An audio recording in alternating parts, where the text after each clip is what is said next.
Hi guys, mag-bake kami ng pompano. Sobrang laki nitong pompano na nabili namin.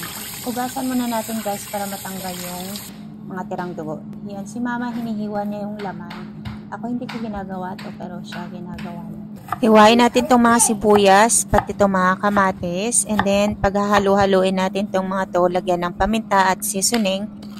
Ayan guys, ready na. Lagyan natin to ng cooking spray. And then, lagyan natin dyan yung isda. Pati yung mga nahalong sibuyas, lagyan na natin sa isda. Ayan. So, lagyan din ng luya yung isda para matanggal yung langsa.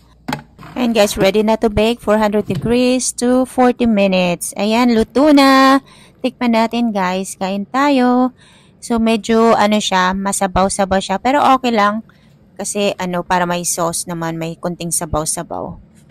Tinakpan namin ng foil yung lagayan, kaya nagsabaw din siya ng ganyan guys. Kain tayo guys! Tapos nang kumain, nanonood sila at nagsasayaw si Carver. Sobrang init ng panahon ngayon guys, kaya naisipan ng asawa ko na maggawa ng boba.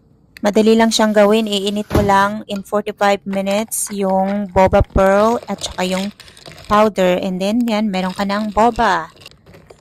Meron ka ng inumin. Masarap siya, nakaka-addict. Gusto nilang pumunta ng Burger King. Kaya ayan, nandito kami sa Burger King ngayon guys. Kakain lang ng fries itong mga bata. At maglalaro na rin. Ayan. Matagal na nilang gustong maglaro dito sa Burger King. And sobrang init sa labas. Kaya okay na rin na dito na rin maglaro sa loob. Kain tayo. Non-stop ang kain. Ay, nanood din kami ng fireworks display dito sa amin. Matagal din tong fireworks, nasa 30 minutes yung pa-display nila.